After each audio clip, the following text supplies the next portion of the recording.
ये कि आने वाले दिन में किस तरीके का प्राइस एक्शन हो सकता है, उसके पीछे का साइकोलॉजिकल लॉजिक क्या है और कौन से ऑप्शन में हमें बेस्ट ट्रेडिंग अपॉर्चुनिटी मिलेगा। सबसे पहले स्टार्ट करते हैं निफ्टी से।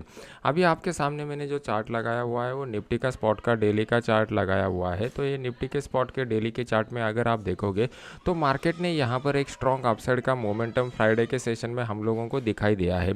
तो ये हमें इंडिकेट करता है कि 17,300 जो है वो शॉर्ट टर्म के लिए अभी बेस बन चुका है। जब बेस फॉर्मेशन हो जाता है तो उसके बाद मार्केट एक रिट्रेसमेंट देके अगर अपसाइड का मोमेंटम दिखाता है तभी हमें एंट्री का मौका मिलता है। अगर आप यहाँ पर देखोगे तो फ्राइडे के दिन जिस तरीके का मोमेंटम हुआ है उसमें कहीं भी हम लोगों को एक स्ट्रॉन्ग रिट्रेसमेंट देखने को नहीं मिला। जब तक हम लोगों को रिट्रेसमेंट नहीं मिलेगा तब तक हम लोगों को बेस्ट एंट्री का मौका नहीं मिलेगा। अगर हम लोग डायरेक्टली हाई के ऊपर बाय करेंगे यहाँ पर तो हम लोगों को बेस्ट अपॉर्चुनिटी वो नहीं होगा, क्योंकि उस केस में रिस्क रिवॉर्ड रेशो जो रहेगा वो बहुत ही कम रहेगा। इसको क्लियर करने के लिए हम लोगों को इंट्राडे चार्ट के ऊपर जाना पड़ेगा। यहाँ पे आपके सामने मैंने 15 मिनट का अभी चार्ट लगाया हुआ है।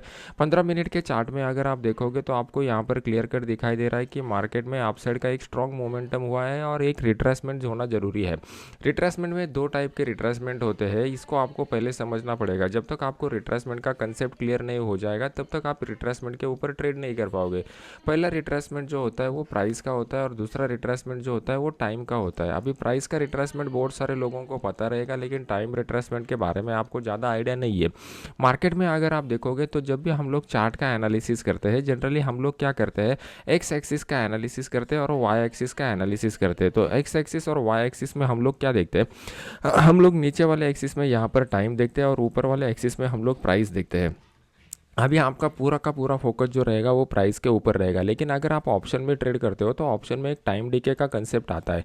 टाइम डीके के कंसेप्ट को अगर ठीक से आपको समझना है, इसको ठीक से बेनिफिट लेना है, तो आपको ये टाइम का एनालिसिस भी करने आना चाहिए। अगर आप यहाँ पर देखोगे तो यहाँ पर मार्केट ने एक रिट्रेसमेंट छोटे छोटे दिखाए हुए हैं, लेकिन ये सिर्फ और सिर्फ बायर के अपॉर्चुनिटी के लिए यूज़ हुए रिट्रेसमेंट है। यहाँ पर अगर आप देखोगे तो ओपन इंटरेस्ट में डेटा में ऐसा कुछ ज़्यादा पोजीशन बना नहीं है जिससे ये क्लियर हो सकता है कि यहाँ पर हम लोगों को एंट्री लेना आना चाहिए। अभी ऊपर की साइड में हमारे लिए एक रेजिस्टेंस का जोन था, मार्केट ने इस रेजिस्टेंस के जोन को ब्रेक करके ऊपर को क्लोज करने की कोशिश की, लेकिन क्लोज करने में नाकामयाब रहा और मार्केट 17,600 के करीब यहाँ पर क्लोज हो चुका है। तो मंडे के सेशन में हम लोगों को क्या करना पड़ेगा, मंडे के सेशन में थोड़ा वेट एंड वॉच की मोड में रहना पड़ेगा। यहाँ पर हम लोगों को एक कंसोलिडेशन का फेज बनना चाहिए, तभी जाके आने वाले समय में हम लोगों को ब्रेकआउट के बाद बेस्ट ट्रेडिंग अपॉर्चुनिटी मिलेगा जिसमें सक्सेस रेट ज़्यादा रहेगा। मार्केट में एक बात याद रखिए कि जब भी आपको ट्रेड करना रहेगा, हर दिन हर समय आप ट्रेड नहीं कर सकते। मार्केट आपको अपॉर्चुनिटी देगा, अगर आप अपॉर्चुनिटी तक वेट नहीं कर सकते तो समझ लेना मार्केट में आपके पास साइकोलॉजिकल स्किल नहीं है, जो पेशेंस के नाम से जाना जाता है। मार्केट में अगर आपको एक कंसिस्टेंटली सक्सेसफुल ट्रेडर बनना है तो आपके पास दो टाइप के स्किल होना चाहिए। पहला स्किल जो आता है उसको हम लोग टेक्निकल स्किल बोलते हैं।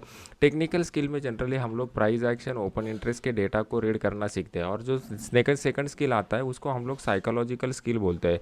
साइकोलॉजिकल स्किल में हम लोगों के पास पेशेंस का होना ही बहुत ही इंपॉर्टेंट है। ये पेशेंस के स्किल को टेस्ट करने का समय अभी मार्केट में आ चुका है। तो कल के दिन हम लोग थोड़ा वेट एंड वॉच के मोड में रहेंगे। मॉर्निंग सेशन में यहाँ पर प्राइस एक्शन डेवलप होने देंगे और फिर उसके बाद ट्रेडिंग का डिसीजन ले लेंगे।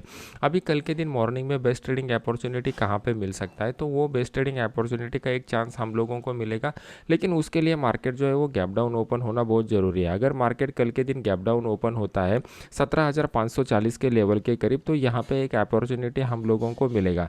क्यों मिलेगा, क्योंकि यहाँ से एक अच्छा खासा अपसाइड का मोमेंटम स्टार्ट हुआ था। तो यहाँ पे अगर कोई हैमर लाइक कैंडल पैटर्न या इस तरीके का प्राइस एक्शन बनता है तो उस केस में हम लोग 17,550 का जो कॉल है वो 17,550 के कॉल को यहाँ पर बाई कर सकते हैं। अभी इसके पीछे का लॉजिक समझने की कोशिश करते हैं। फ्राइडे के दिन हम लोगों को एक अच्छा खासा अपॉर्चुनिटी मिला था अपसाइड के मोमेंटम का, लेकिन जो भी लोगों ने यहाँ पर बाय का अपॉर्चुनिटी मिस किया हुआ है वो अभी साइडलाइन पर वेट एंड वॉच के मोड में बैठे हुए हैं। जैसे ही गैप डाउन ओपनिंग के बाद यहाँ पर इस तरीके का प्राइस एक्शन बनेगा, ये लोग यहाँ पर एक्टिव हो जाएंगे और वो मार्केट को ऊपर लेके जाने की कोशिश करेंगे। तो यहाँ पे हम लोगों को अगर बाय का अपॉर्चुनिटी मिलता है तो उसका पहला टारगेट हमारा जो आएगा वो 17,600 के करीब का पहला टारगेट हम लोगों के लिए यहाँ पर निकल के आ रहा है। तो ये टारगेट तक हम लोग इसको होल्ड करके रख सकते हैं। अगर मार्केट गैप डाउन ओपनिंग के बाद यहाँ पे सस्टेन होकर डाउन साइड का मोमेंटम दिखाता है तो इमीडिएटली ट्रेड करने की कोशिश मत कीजिए। ओपन इंटरेस्ट का डेटा चेक करके मैं आपको अपने इस फ्री वाले चैनल में अपडेट कर दूंगा, जिसका लिंक मैंने वीडियो के नीचे डिस्क्रिप्शन बॉक्स में डाला हुआ है। तो यहाँ पर हम लोगों के लिए इंपॉर्टेंट क्या है कि मार्केट में बेस्ट ट्रेडिंग अपॉर्चुनिटी मिलना चाहिए, ये फ्री वाले चैनल का लिंक आपको नीचे की साइड में मिल जाएगा। अगर यहाँ पर मार्केट जो है वो डायरेक्टली गैप अप के साथ ओपन होता है तो भी वेट एंड वॉच की मोड में ही रहना प्रेफर करना पड़ेगा। अभी देख लेते हैं कि बैंक निफ्टी में किस तरीके का सिनेरियो बन चुका है और हमें बैंक निफ्टी में कहाँ पे बेस्ट ट्रेडिंग अपॉर्चुनिटी मिलेगा। अभी आपके सामने मैंने बैंक निफ्टी का स्पॉट का डेली का चार्ट लगाया हुआ है। ये जो फ्राइडे का मोमेंटम है, अनएक्सपेक्टेड मोमेंटम था। मैंने आपको बैंक निफ्टी के वीडियो में बताया हुआ था कि मार्केट अगर इस लो को ब्रेक करेगा तो हम लोगों को डाउन साइड का मोमेंटम देखने को मिल सकता है। लेकिन मार्केट ने डायरेक्टली बड़े गैप अप के साथ ओपन किया और जैसे ही अपसाइड का मोमेंटम स्टार्ट हुआ वो कंटिन्यूएशन में रहा। एंड तक हम लोगों को अपसाइड का ही मोमेंटम देखने को मिल चुका है। अभी ऊपर की साइड में अगर हम लोग देखेंगे तो ये हमारे लिए एक रेजिस्टेंस का जोन निकल के आ रहा है। इस रेजिस्टेंस के जोन को मार्केट ने रिस्पेक्ट किया हुआ है। मार्केट को यहाँ पे कुछ टाइम स्पेंड करना चाहिए और फिर उसके बाद मार्केट में अपसाइड का या डाउन साइड का मोमेंटम आना चाहिए। मार्केट में अभी टाइम करेक्शन होना बहुत ही इंपॉर्टेंट बन चुका है, क्योंकि ऑप्शन के प्रीमियम अगर इतने बढ़ते हैं तो ऑप्शन के प्रीमियम इतने बढ़ने के बाद क्या हो जाता है, वो ऑप्शन राइटर को मार्केट अट्रैक्ट करता है और ऑप्शन राइटर बढ़े हुए प्रीमियम में सेलिंग के पोजीशन लेके यहाँ पर टाइम डीके का बेनिफिट लेना चाहते हैं। तो यहाँ पे थोड़ा टाइम डीके होना बहुत ही इंपॉर्टेंट है।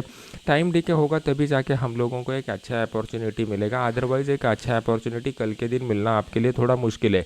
अगर रहेगा अपॉर्चुनिटी तो ही मैं आपको बता दूंगा कि अपॉर्चुनिटी नहीं है। अगर अपॉर्चुनिटी नहीं रहता है तो मैं डायरेक्टली आपको बोल सकता हूँ कि यहाँ पे वेट एंड वॉच की मोड के अलावा कोई भी हमारे पास ऑप्शन नहीं है। अभी इंट्राडे में 15 मिनट चार्ट के ऊपर देखते हैं कि किस तरीके का मोमेंटम कल के दिन होने की प्रोबेबिलिटी और हमें कौन से लेवल के ऊपर अपॉर्चुनिटी मिलेगा हमारे लिए। यहाँ पर अगर आप देखोगे तो यहाँ पे एक इंपॉर्टेंट रेजिस्टेंस का जोन था। मार्केट ने इस इंपॉर्टेंट रेजिस्टेंस के जोन के ऊपर का पहले ही 15 मिनट कैंडल में अपसाइड का ब्रेकआउट दे दिया और कंटिन्यूस मार्केट ऊपर की साइड में चला गया है। अभी यहाँ पर रिट्रेसमेंट जो आए थे वो बहुत ही छोटे छोटे रिट्रेसमेंट आए थे, एकदम क्विक रिट्रेसमेंट आए थे। जितना टाइम यहाँ पर रिट्रेसमेंट के लिए लेना चाहिए था उतना टाइम यहाँ पर मार्केट ने लिया नहीं है। तो अभी फिलहाल के लिए मार्केट को कल के दिन यहाँ पर प्राइस एक्शन बनाने दीजिए। प्राइस एक्शन बनने के बाद ही हम लोग यहाँ पर ट्रेडिंग का डिसीजन ले लेंगे। मार्केट अगर बहुत ही बड़े गैप के साथ खुलता है तो भी हम लोगों को बेस्ट अपॉर्चुनिटी नहीं मिलेगा, wait and watch best option रहेगा। तो ये वीडियो अगर आपको अच्छा लग रहा है तो इसको लाइक कीजिए और अपने यूट्यूब चैनल को सब्सक्राइब करके बेल आइकॉन का बटन दबा दीजिए। तो मिलते हैं नेक्स्ट एजुकेशनल वीडियो में। Thank you very much.